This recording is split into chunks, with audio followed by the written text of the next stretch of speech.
Добар ден и добре дојдовте на втората пресконференција на Цивил со извештаи од изборниот мониторинг низ државата. До сега имаме 15 нови извештаи од мониторингот на терен. Ќе ги издвоиме оние кои се разбира верификувани, потврдени и поинтересни. Меѓутоа на почетокот да кажам дека или да повторам дека бројот на избирачките места од каде што доаѓаат конкретните извештаи не го соопштуваме до 19 часот за да ги заштитиме нашите наблюдувачи од евентуални непријатности во текот на денот. Во секој случај, со исклучок на едно место каде што е утврдена ситуацијата, во секој случај имаме локација, односно град или општина каде што се одвива настанот за кој известува нашиот наблюдувач. Еден дел од извештаите што ќе ги слушнете денеска се исто така од граѓанки и граѓани кои пријавиле случај кај наш наблюдувач или пак на slobodniizbori.info, а ги потврдил мобилниот тим или пак нашите мобилни наблюдувачи. Имаме една ситуација која сметаме дека е на некој начин најважно да се истакне и тоа е нерегуларност според нас и представува незаконско и неетичко однесување. Пред едно избирачко место во Скопје, двајца партиски активисти стојат пред самото избирачко место, училница во случајот, им ги земаат личните карти на гласачите што доаѓаат и им ги запишуваат во податоците во мобилен. Потоа ги пуштаат да гласаат.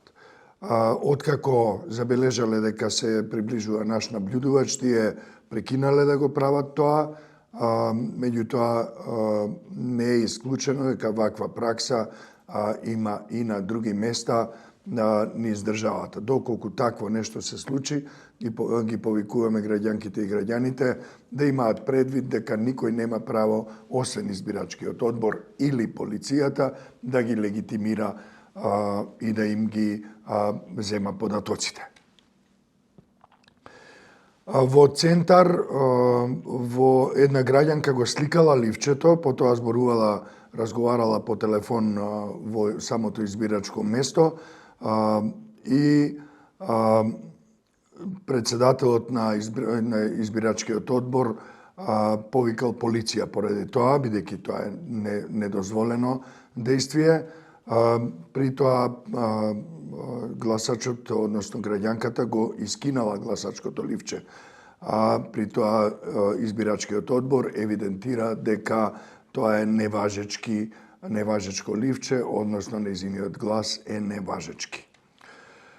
Во Кочани и Скопје се бележат случаи на организиран превоз на гласачи. Во едно избирачко место во Скопје се бележи група од точно 40 граѓанки и граѓани кои гласале, кои прво чекале пред избирачкото место, а потоа еден по еден гласале, а по гласањето се собрале сите повторно на едно место и сите заедно се упатиле во изборниот штаб на една политичка партија.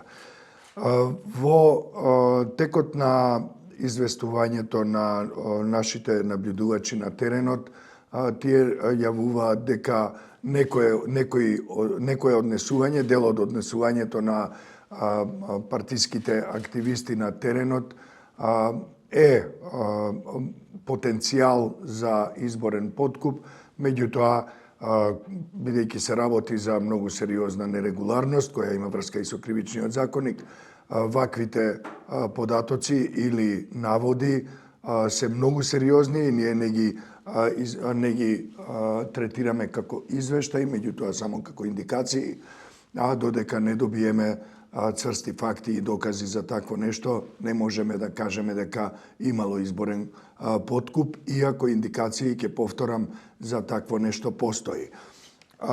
Фингерпринт апаратите главно функционираат, за разлика од претходниот изборен процес, избирачките одбори и подобро ги владеат технички овие направи.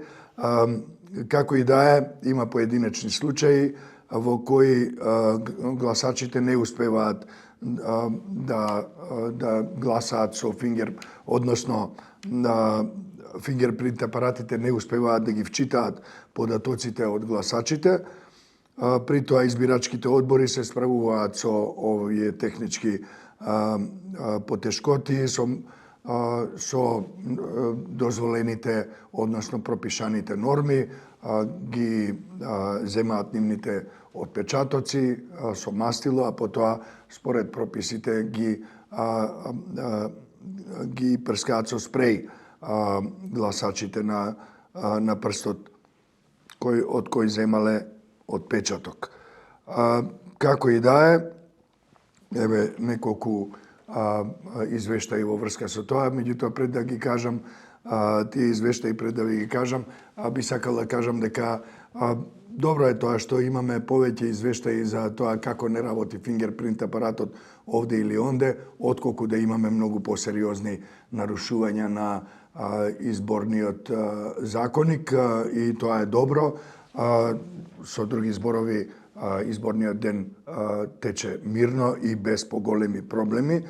Како и да е, во избирачкото место во Кисела Вода имало проблем со фингерпринт апаратот малку подолго време, малку повеќе, така што задоцниле некое време со отворањето.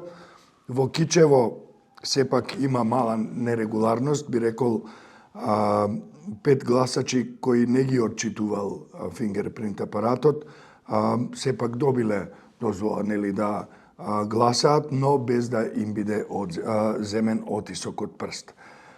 Вкупно 18 гласачи од Скопје, Битола и Кичево, колку што знаеме ние, имале проблем со фингерпринт апаратот. Еден од нив се откажал од гласањето, не можејќи да чека да се реши проблемот. Гласањето во едно избирачко место во Кисела Вода пак почнало во 9:30 часот, затоа што фингерпринт апаратот бил целосно неисправен. Според законот, тоа гласачко место ќе биде отворено толку време колку што се доцнело. Во случајот 2,5 часа подоцна ќе затвори тоа избирачко место во Кисела Вода. Верувам дека нашите наблюдувачи ќе обрнат внимание дали тоа и навистина ќе се случи. Во Охрид, двајца партиски наблюдувачи се мешаат во работата на изборната комисија, вели нашиот наблюдувач од тој град, при што ги натерале гласачите да чекаат додека тие го подготувале својот извештај. Едноставно гласањето запрело затоа што партискиве наблюдувачи имале работа со партиската централа, што е најблаго кажано дрско попречување на гласањето. Во Скопје имаме случај во кој избирачкиот одбор, член на избирачкиот одбор ги чита наглас имињата на гласачите. Тоа според нас е нарушување на тајноста на гласањето. Уште една мала ситуација забележува нашиот наблюдувач на тоа избирачко место, тоа е дека партиските наблюдувачи ги запишувале имињата на гласачите за да знаат како и кој гласа, за да можат да продолжат со кршење на изборниот молк и мобилизација на гласачите.